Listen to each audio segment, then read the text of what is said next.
All right, hello, it's Jerry Citarella. I have a great guest here I'm going to introduce in a second, but thanks for watching another episode of Jerry Citarella Presents, where I'm here to, as it says, educate, inspire, and enlighten, and bring in the best possible people I can find to help you with the things you need in life, because I don't know everything. Anybody who thinks they do is what? Wrong. A fool. Fool. So I got some good people here I'm going to bring in. This is Tamer Abdel. Yes. Thank you for having me, Jerry. Yeah, no problem. And today we're going to talk about branding. We're going to talk about starting a business. We're going to talk about setting yourself apart, differentiate yourself, being unique. Yeah. As I always say, whether it's school, business, trying to set yourself apart in a group of people to find the love of your life, right? You got to be a little bit different. It's all about positioning. All about positioning.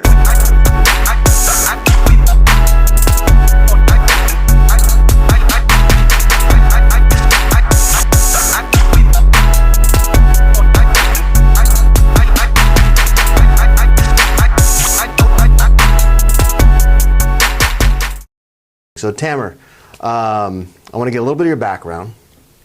You know, I mean, you're on my show. They know you're credible. It's just given. But I want to get a little bit of background so people know where you came from, what's going on, and then I want to get into the meat of it. Because, you know, so many people, as you know, spend a lot of time, a lot of money, a lot of effort, and just do it wrong. Some of the important pieces, right? So tell me what your background is and how you got into the place where you are now, which is basically helping people become successful. Sure. So started off with a computer science background, then really kind of found myself starting businesses at a very early age. When I say early, I'm talking about 19 years old. Okay. By the time I was 22 years old, I had a full-fledged running web hosting company. Sold it when I was 24 years old, grew it really large. Okay.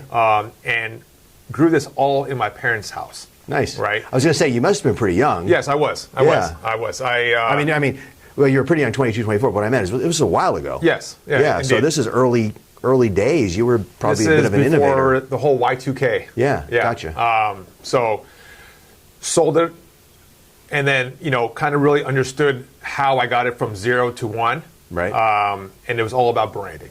Right. It was all in the way I positioned myself, I marketed myself, I branded myself.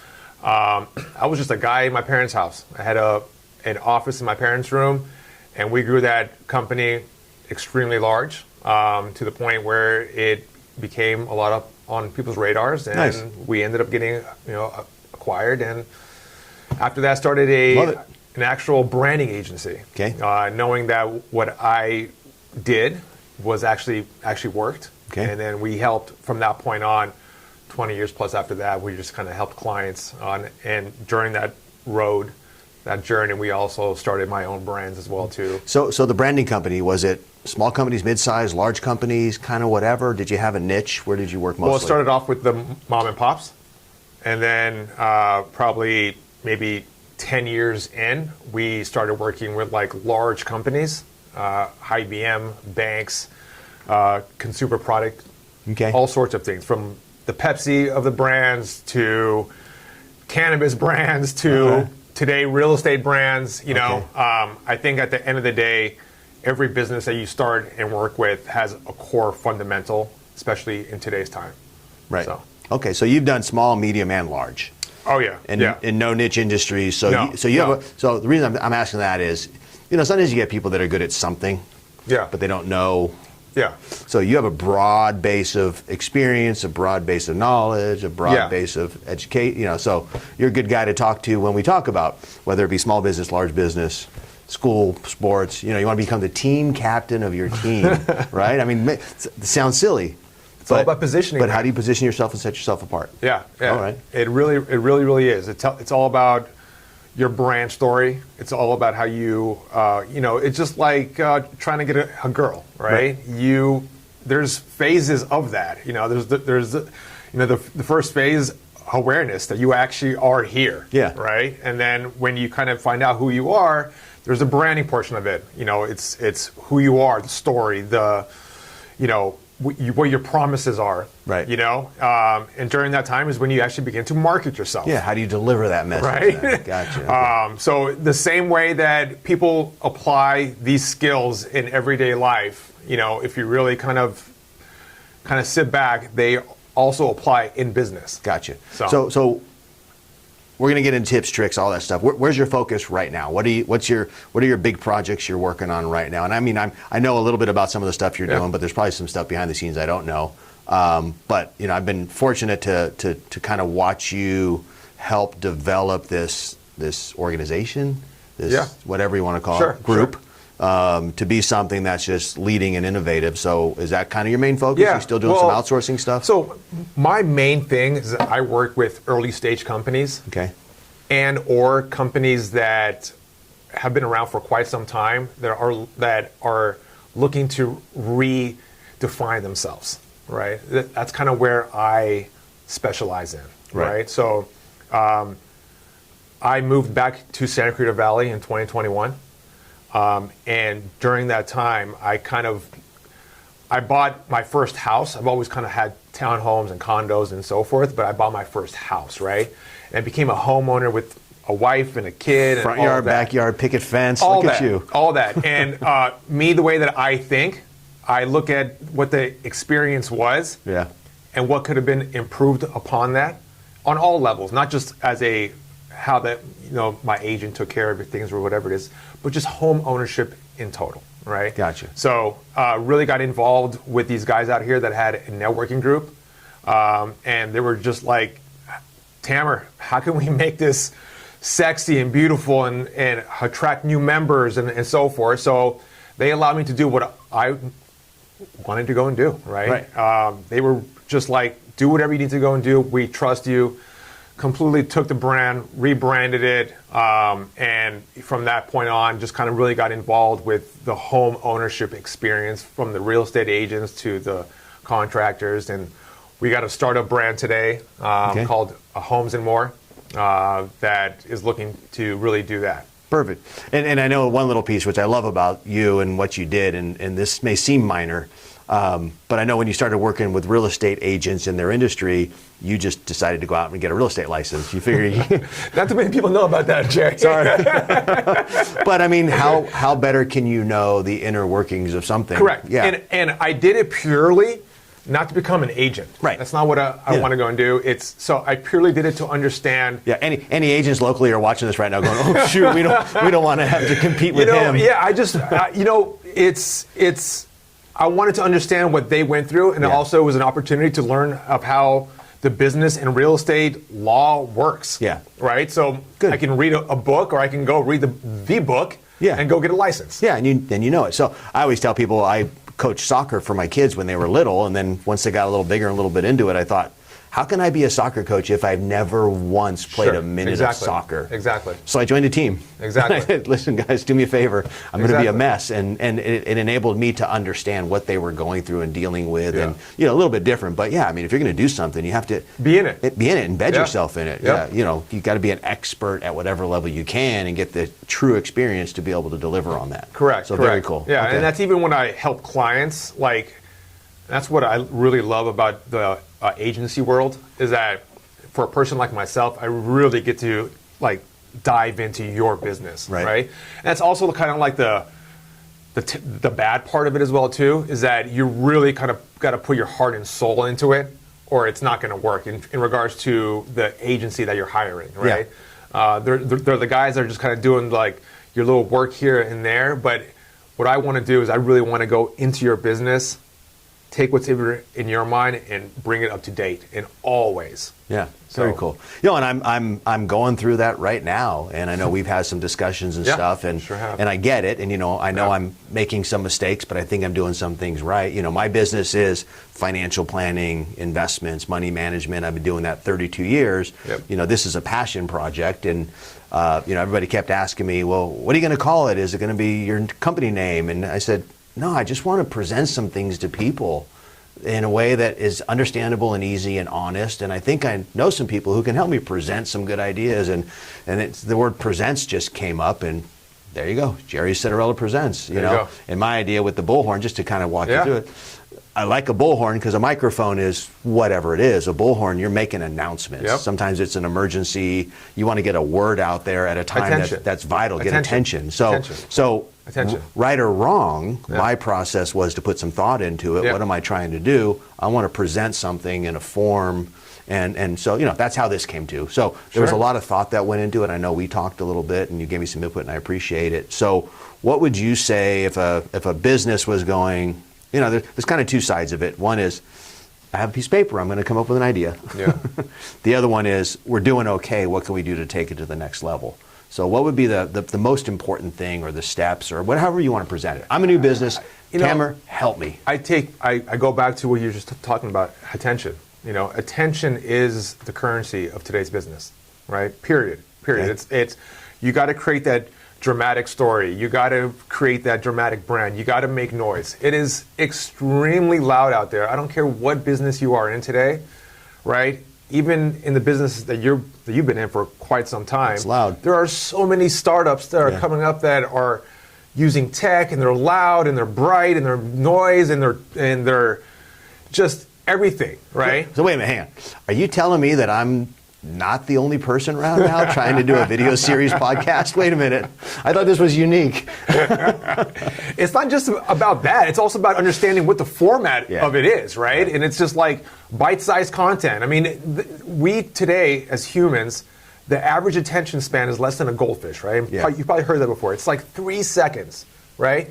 And people today still create these like long form content, they create essays, they just everything that people don't want to do anymore, right? Yeah. We don't read, we scan. Yeah. Right? We want to be entertained. So everything that I do for my own personal brands and clients that I advise is that you gotta entertain.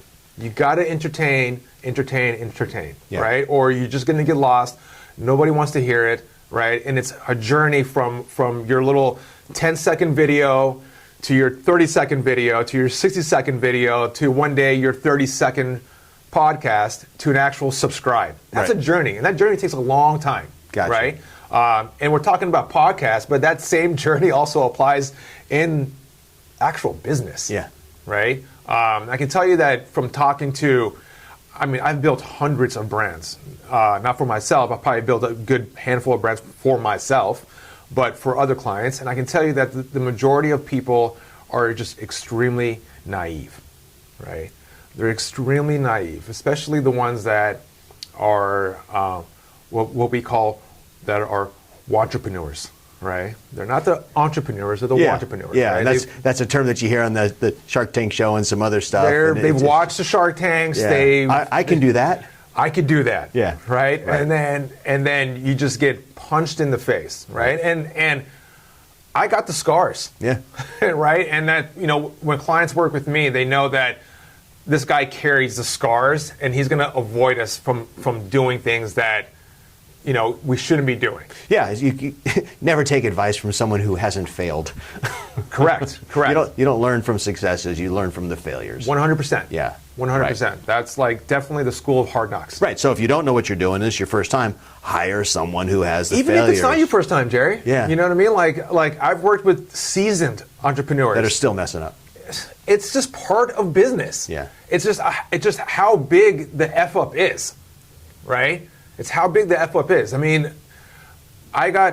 My agency got acquired in 2021, and they really acquired the company because they wanted to acquire me to work for them, right? Okay.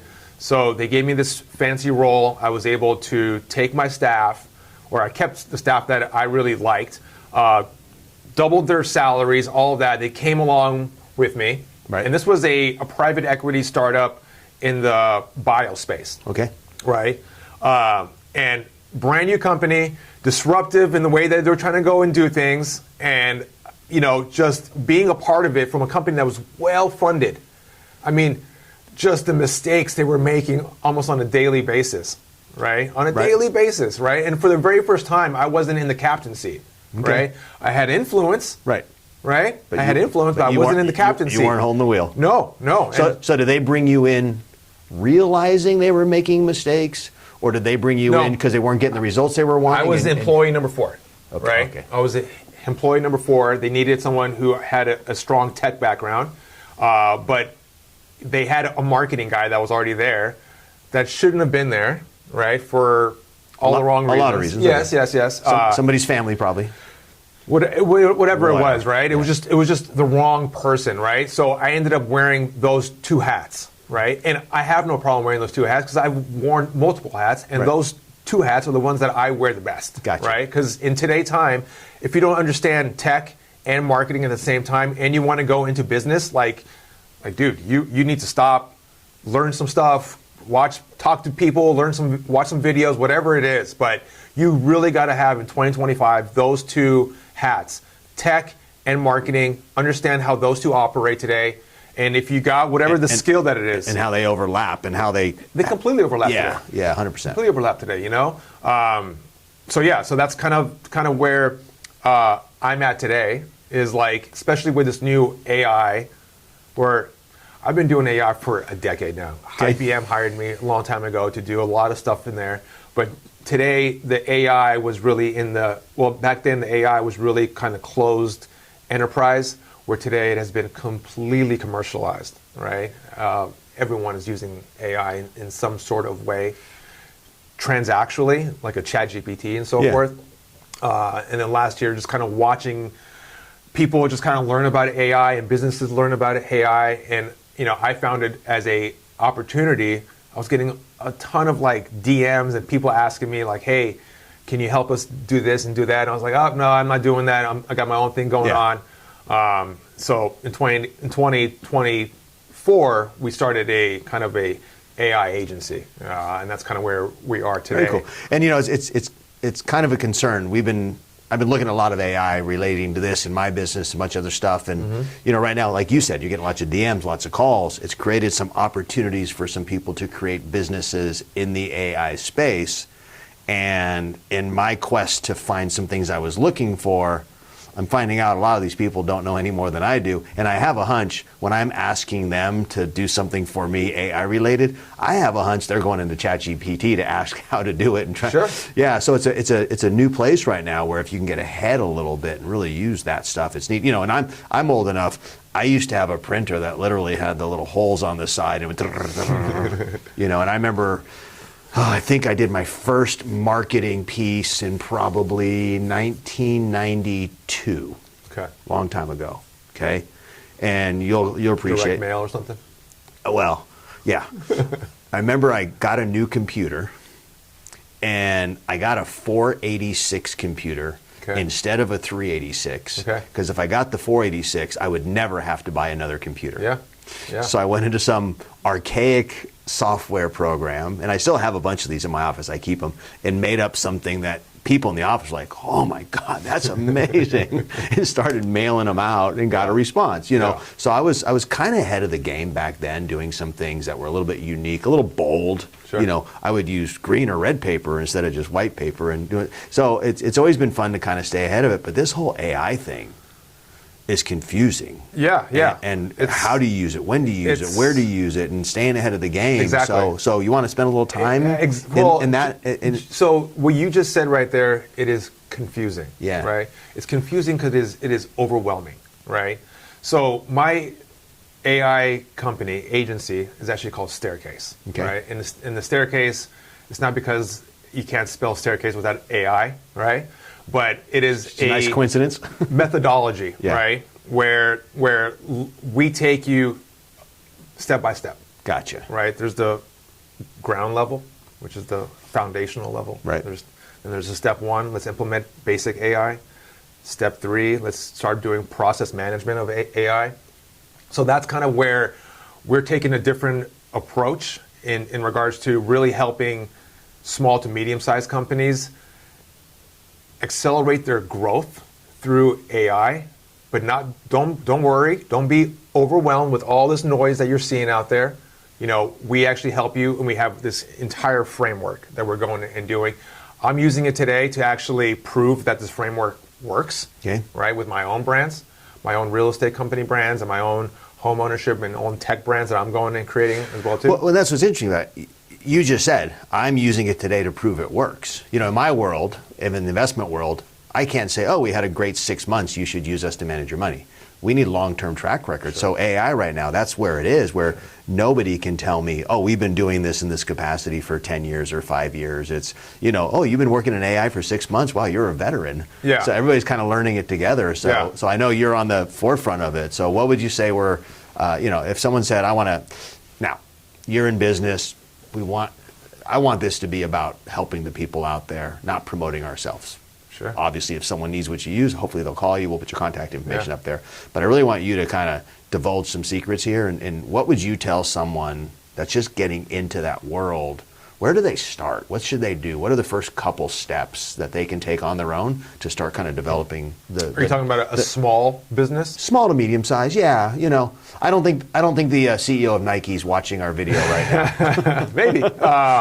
Well, I would say take your most annoying and painful thing that you hate about your day-to-day, right? Employees. Well, I mean, yes. I mean, I would say... Actually, we have amazing employees, by the way. My company, we're very lucky. It's just people. But that's a problem. It's people, and things. right? It's people. Okay, so for me, it's the paperwork, the processes, Correct. the stuff. And I love talking to people. I love doing, but as soon as I have to put in notes, do follow-ups, and do that, that's where I break down. Sure, and so that would be my most annoying And the thing. easiest thing to accomplish today, and that's kind of where we see a lot of our clients asking for, is the first thing is always about marketing. How do I automate that, right? And follow-ups is part of the marketing journey, right? So yes, marketing is the first thing that the majority of people want to automate, and there are tons of tools out there. Not only tools, workflows, right? So you take all these tools. So we've done so much homework in all these tools, tested them out, played them out, and you put them in a workflow, right? And everything, and what that customer experience is. Are they filling out a form at your retail store? Are they filling out a form online? What happens then? How do you tailor the experience to them? How do you know what the tone that they want to be talked into? Or is it funny? Is it humor? And Right. a lot of that comes back down to your brand voice, right? You really got to define that. People just kind of quickly jump into automating things that should not be automated, because you got to do it manually first, right? Okay. So that's kind of the thing that I would say right now is learn your manual stuff first. Figure out what needs to be there and what doesn't need to be there. And once you've kind of figured that out, let's begin to automate things in scale, right? And that's where AI allows you to kind of really go in there, pinpoint what it is, and could accelerate your business 10x, literally 10x. Gotcha. Assuming that you have a good product. Yeah, of course. Yeah. Well, honestly, a lot of people have bad products, but they're great marketers. There's a company I'm aware of, which I won't say the name, I'll just mention the story, and it was a group of guys that were really, really good on social media, and they came out of another company and did some other stuff, and they said, okay, we have a plan, marketing plan. What product can we use? And it didn't matter if it was going to be cups, the little bubbly drinks, tape, whatever it was. Yeah. They just said, Insert here. Insert here into the Yeah, marketing yeah, plan. yeah. So they got this product. It was nice, mid-range, affordable, Okay. but still something kind of cool. Okay. And then their marketing plan, I'm thinking maybe 5, 6 years, 7 years, created a $65 million sale of their company. Consumer product, I would assume. Yeah. Yeah. Yeah, they sold the company and they're still part of it. Yep. They sold it and they're still in it, making money off it, Great. whatever. So basically Wonderful they went, here's the marketing plan.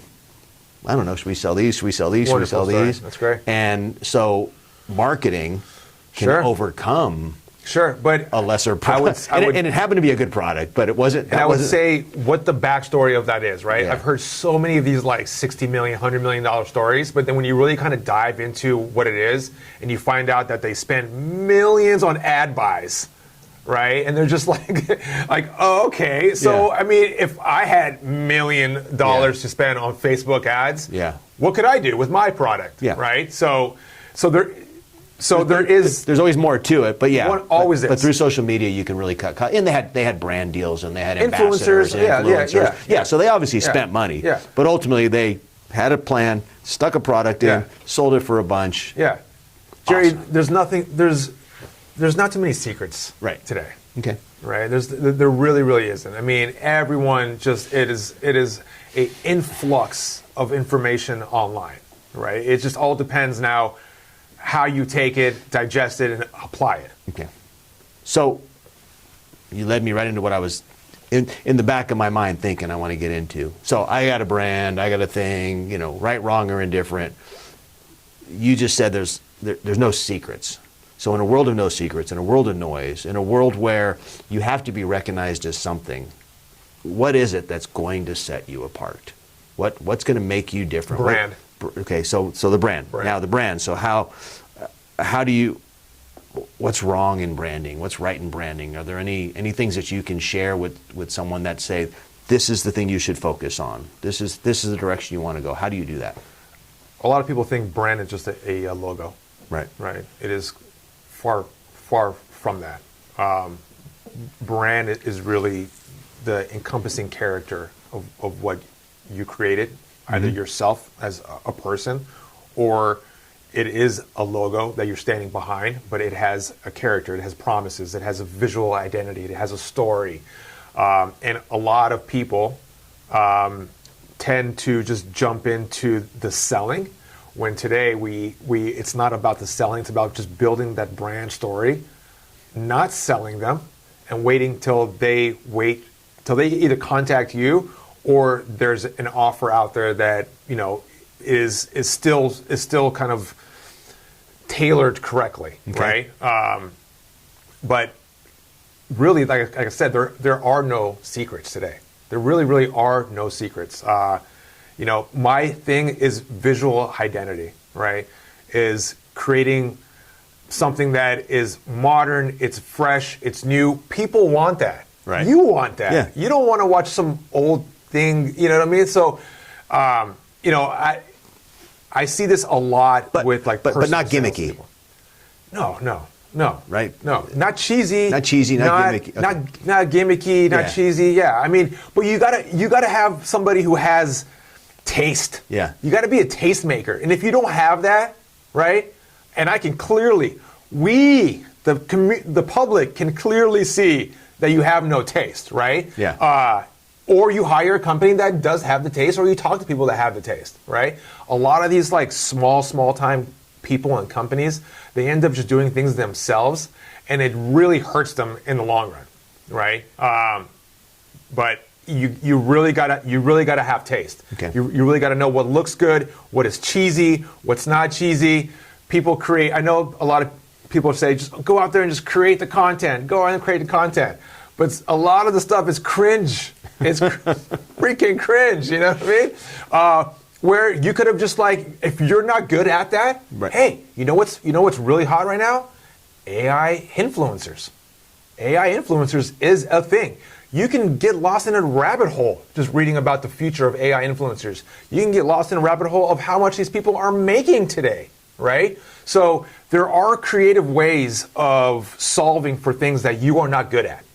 You just got to be creative. And I think at the end of the day, what separates a good business and a bad business, or a good product and a bad product and all that, is being creative. Creativity solves problems. And creativity isn't something that comes quickly.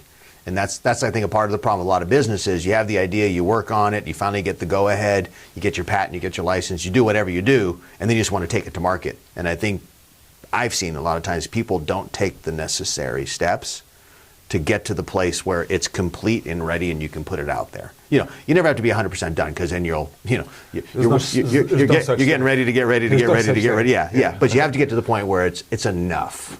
It's enough, right? Because then if you're not there, then you're trying to catch up and stuff. So I think patience is a big part of it, right? I mean, If you put together a business plan, all right, I got our product, we're ready to go, let's sell. Well, back up a minute.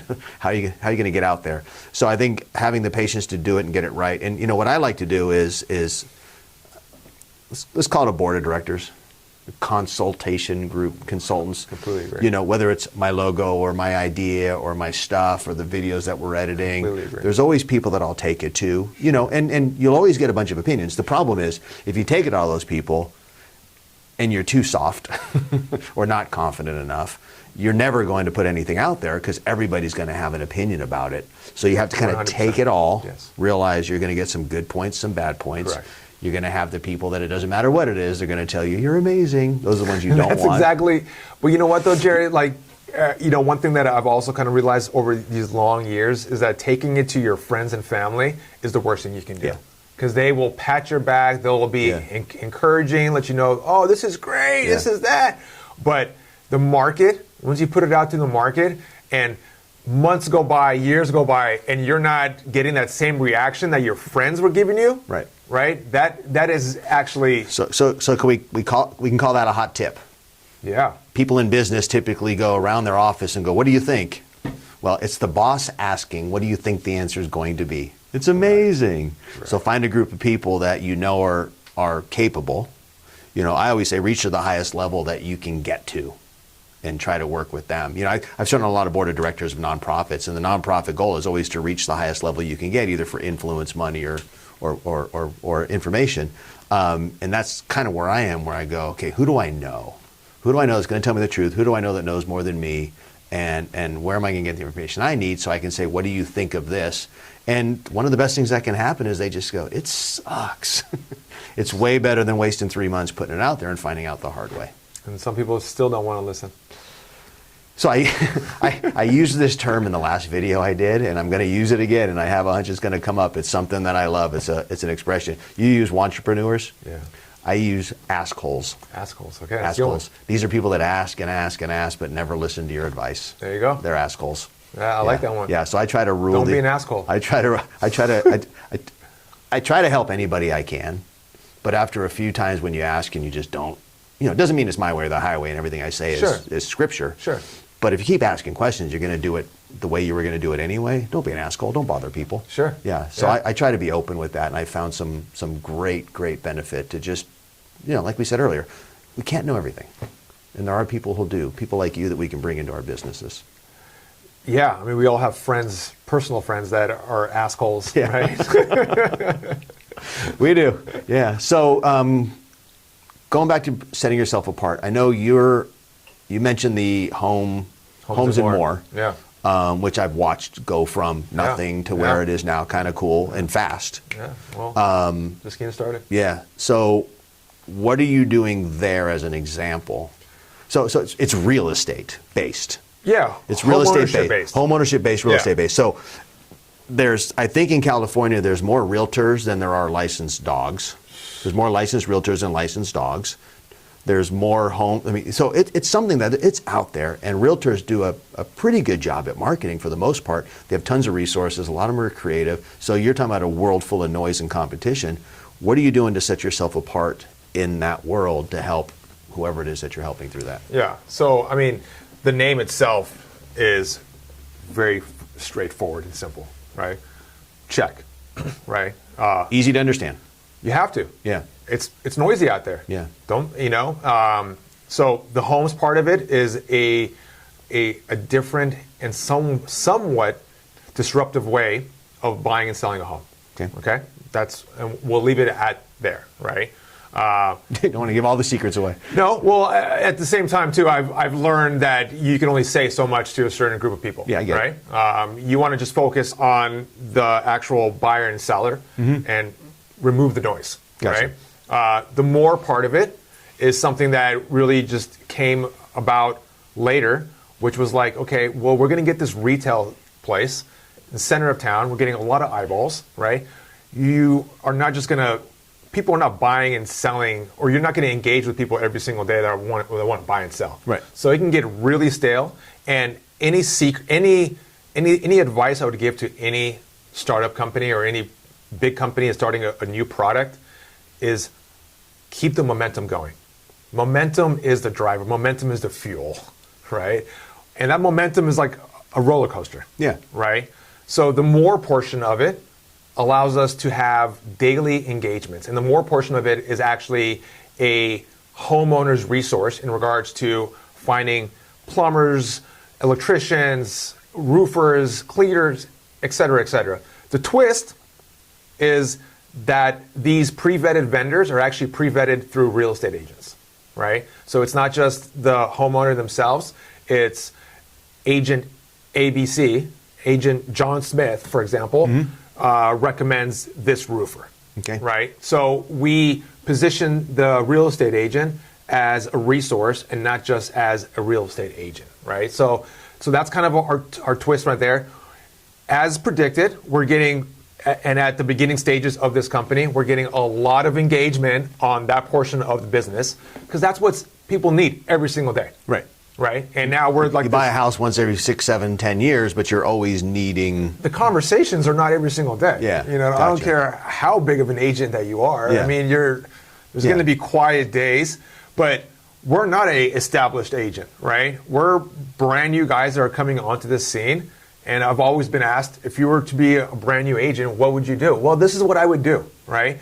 Is that where most agents are their face and then a logo, being the brokerage, ours is flipped.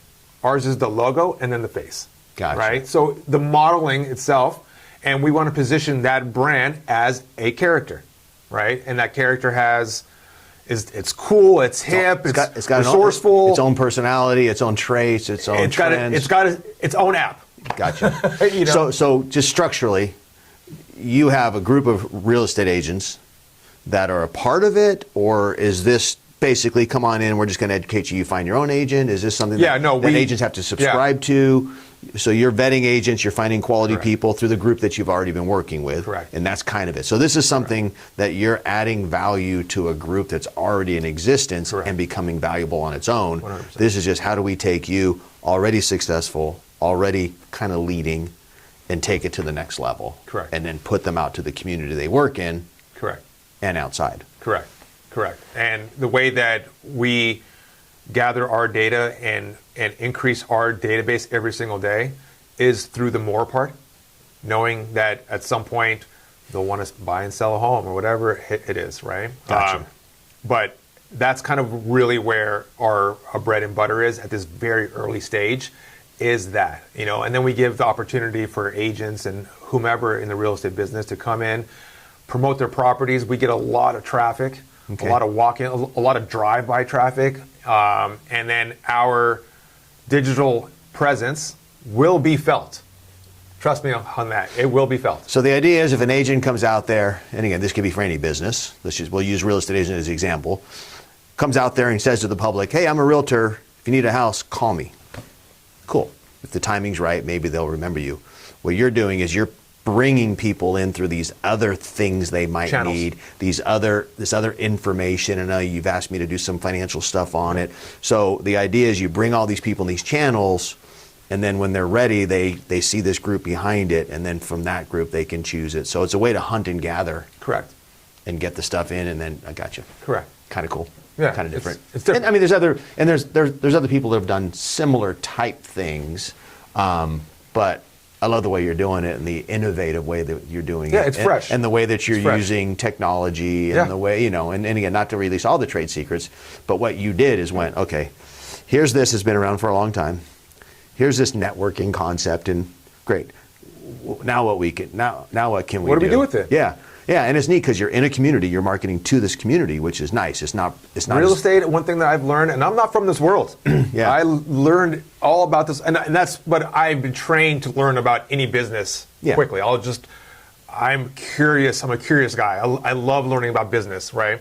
Observed this for a year and a half, understood where things were kind of not up to date, and here we are. Right here we are. We're creating something that is completely unique. One of the most unique part of it is that we got a retail place, right? And a lot of people are like, "Why are you getting retail? This and that." Well, this piece of real estate is extremely unique. It is. Right, and at the same time, real estate, from what I've learned, is extremely hyper local. Right? It's extremely hyper local. You can do as many ads as you want online. At the end of the day, people want to see and touch you and so forth, right? So us having a physical presence in the community that they're driving by every single day, right, increases the trust as fast as possible. And that's any business who's starting up, that should be your number one goal is how can I accelerate trust? how can I accelerate trust, right? No one knows who you are. You haven't done a single thing yet, right? But in the world of real estate and business and so forth, having that physical retail space with that logo and the signs and all of that and that address. In a world where everybody is going away from brick and mortar, yes, you're saying for this industry, for this project, that you makes got to sense. have a physical presence. Yeah, and you went the extra mile and you found a really cool, unique place, like you said. Yes. Yeah, you know, and for people watching, it's a little kiosk in the middle of a very, very busy and high-ish end strip mall kind of place with a lot of traffic, and you're basically on the corner of the entrance. Yeah. Everybody in this community we're in, 80% of the people will probably drive by that once a month or so. And then the way that this is actually positioned is that it looks like a newsstand. Yeah. Right? So it's where you go to get your news. Where do you go to get we your called it the information. real estate newsstand. Yeah. It's where you present things that are important. Yes, correct. Okay, so let's wrap this up. I am an entrepreneur, not a wantrepreneur, or I want to be an entrepreneur. I have a new bubbly, this is sparkling water, flavor sparkling water, in a world of dozens of competitors. And I think it's great. I think it's unique. I don't know what to name it. I don't know what to call it. I don't know what the brand's like. Basic steps, and I know I'm putting you on the spot here. Let's go from product to launch. Yeah. What would be the kind of important things that you would say? Do this in this order. Don't miss this, and then here's where you go before you take off. Understanding who your target audience is number one. Okay. Right. You're creating a new beverage product. What is it? Is it a health product? Is it an energy product? Is it a club product? Where do you see people drinking this? Where do you see people? Well, if it was me, it would probably be a mixer. There you go. There you go. And there you go. Okay, so mine's a mixer. Even though I know it's for other stuff, I think there's a lot of people in this world that drink enough and like to enjoy themselves in a club or at a party, where I think a reasonably tasty, kind of healthy-ish mixer would be something. So there we go. So we just got to step one. Yeah. So that mixer, are you playing on trends, or are you just going to go the old school way? When I say trends, people today, there's reports today that a lot of younger people are not drinking any longer. Okay. So do you have any mocktail recipes? Gotcha. Are you going to double down on that? That is a huge category. I try to look for the categories that are not flooded. Right. Right. So that's the first step. Everybody has something you can mix with vodka, and when you just say mixer, people just associate alcohol. Yeah. But what if you came out and positioned yourself as a mocktail mixer? Right? Okay. And it could also be used as an alcohol mixer as well, too. Duh. Yeah. Right? So, but to me, playing on that trend and marketing to that group is a lot more exciting to me than something that's been done a million times. Because you're going to struggle. You're going to struggle to get traction. You're going to struggle to get heard of, shelf space, whatever it is. Right? So that would be my thing first, is I would direct you to... So potentially maybe a smaller market, but a much larger share of that growing market. Growing market. Gotcha. It's small today. Okay, so there we go. But it's growing. Okay, so now I know I have this amazing drink that has some health benefits to it. It's tasty. I figured out how to manufacture it.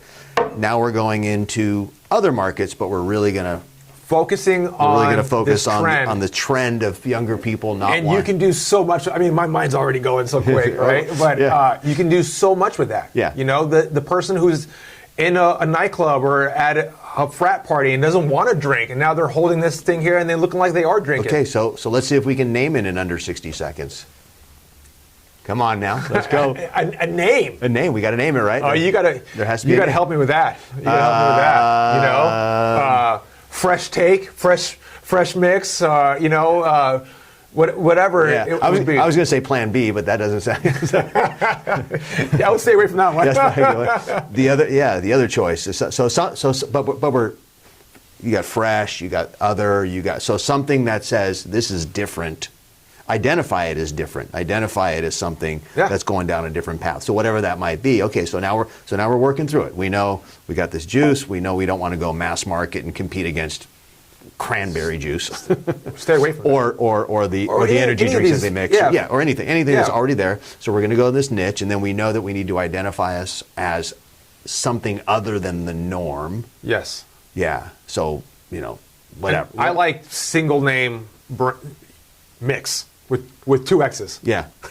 Right? Focusing on that X, you start to take the X and you start to and now is your stance against alcohol? If it is, the X now can be used to take No away. alcohol. You don't got to be this person. So if you really want to go that route, you make the X part of it. Yeah, and you can almost have the X extend over into like the line with a no. you can, Yeah, you okay, can do so okay. much with that now. Okay, so now we right? got the name. Now we got that. Now we're going to go traditional media. Nope. We're going to go I social media. I would go the next step, influencer marketing for a product like this. Okay. This is heavy on the influencer marketing. So we find someone who's reasonably famous that You is find- outspoken about that. You don't they find one person, you find a bunch of micro influencers.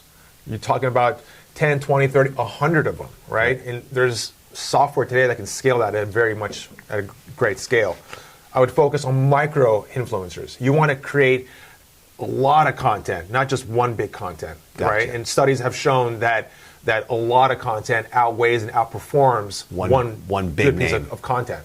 So you would want to have, and you can easily get the traction through like a lot of like colleges. That's where a lot of this trend is actually happening. It's being found in universities around this country. And that's the group of people who are most likely to be looking at the social media and watching the influencers. Yeah, Doing either you don't feel like drinking tonight, or you don't drink at all. Yeah. That is now two different channels. Yeah. Two different pieces of content. I don't feel like drinking tonight. You can there's so many stories you can start building on, these little 15-second pieces of content that one that's watching can completely relate to. Okay. Right?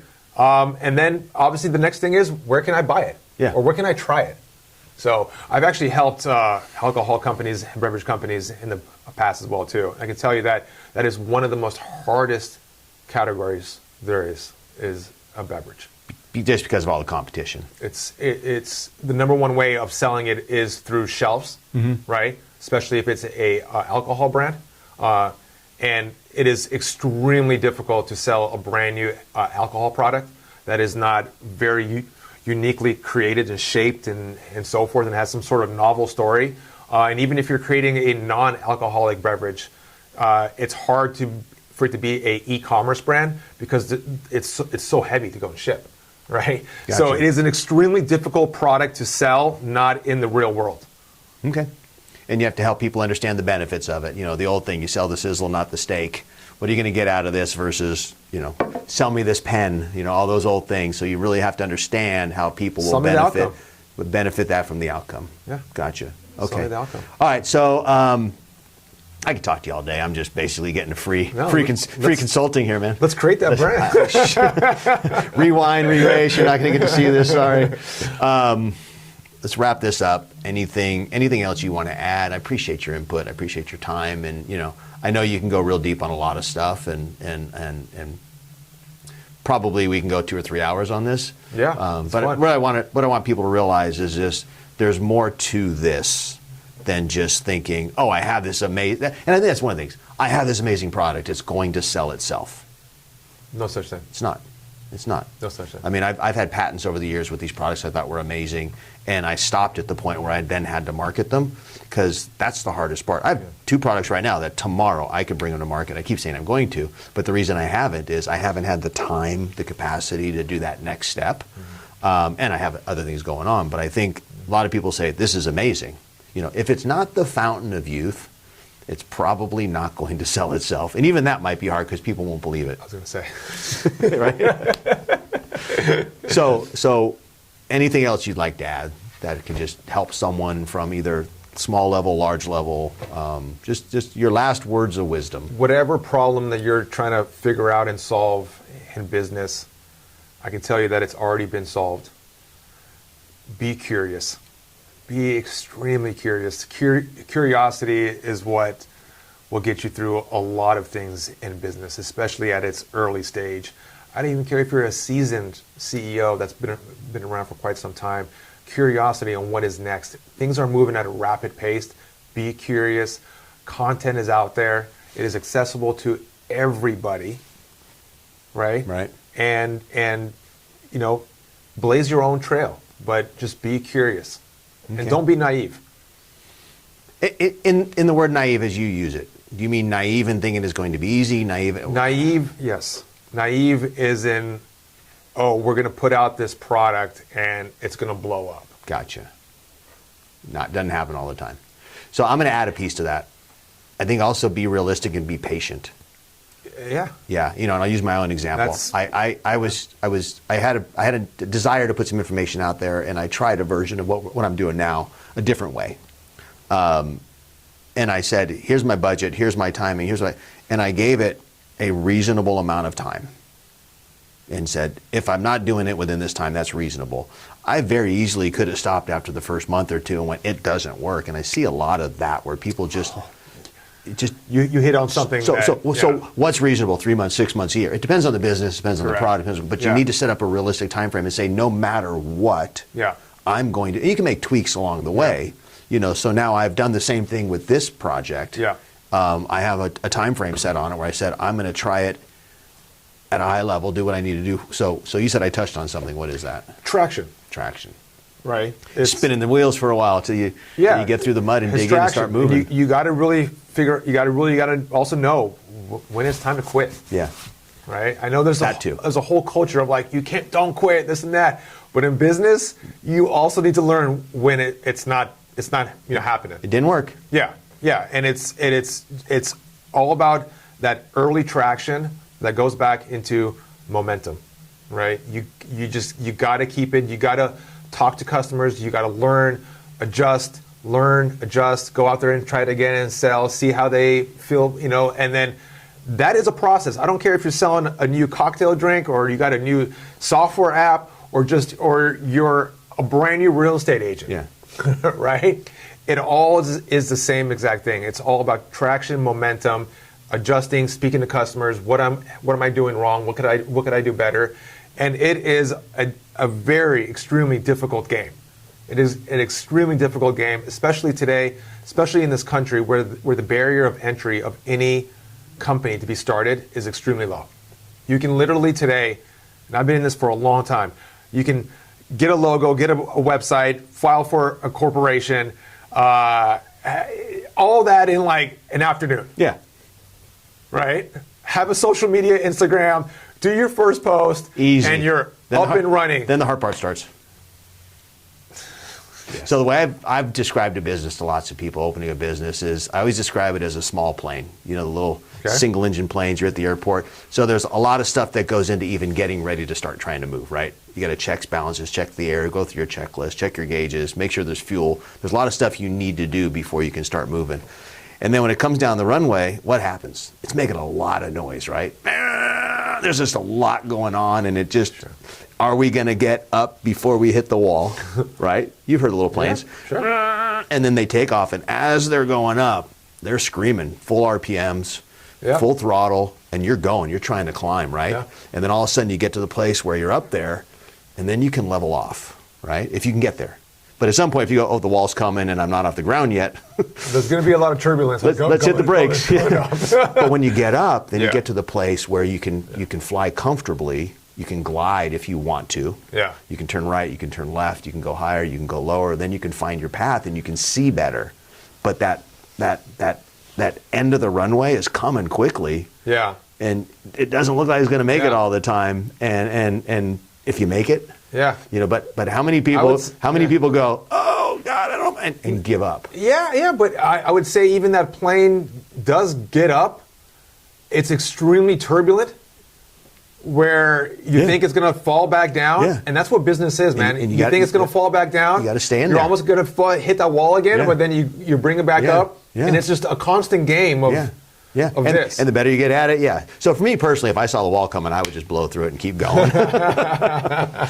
But the point is, how do you ensure as best possible that your plane is going to make it off the ground, least amount of turbulence, get up to the point you want to do? It's preparation. Yeah, it's a plan. To go with what you said, having a solid team behind you. Solid team behind you, branding. An actual board. Yeah. And these don't got to be official board members or anything, but just like a advisory board. Advisory board, people you trust.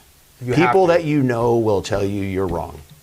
And just be good in different areas. Like, you are the money guy, right? I'm the marketing and branding guy. You got a guy that does you just got to have solid people. And as you grow, and if you have a good product, these people are more than open, more than happy to talk to you about giving you honest feedback on this sucks. I would do this way. I've seen this. We all have stories. We've all seen a lot of things, right? So, and we all want to try to do it ourselves because we all think, and in some cases it might be true, we all think we could do it better than other people. Well, that's why you started in the first place, right? Right, because we're all egomaniacs. But we have to realize, even if we can do it maybe a little bit better, they can do it when we're not going to get to it. But we also have to accept there are people that are just better at us in certain areas. Sure. So you're much better at this than I am, and I appreciate you being on this show today. Thank you. Thank you for helping me present some valuable information to some Absolutely. people, and maybe we'll do a part 2 and an update on our new brand. Yeah. I appreciate your time. Tamer. Cheers. Cheers. Thank you to you, and good luck to everybody. Hopefully this was helpful. Tune back in, like, subscribe, do all that stuff everybody else on social media tells you to do. What am I missing? How do I get the people watching to watch every video I do? Clips. Good clips. Good clips. Got you. Well, I'll get those clips out there too. So thanks for watching. Appreciate it. Tune back in. There's going to be lots of shows, lots of information. Have an amazing day.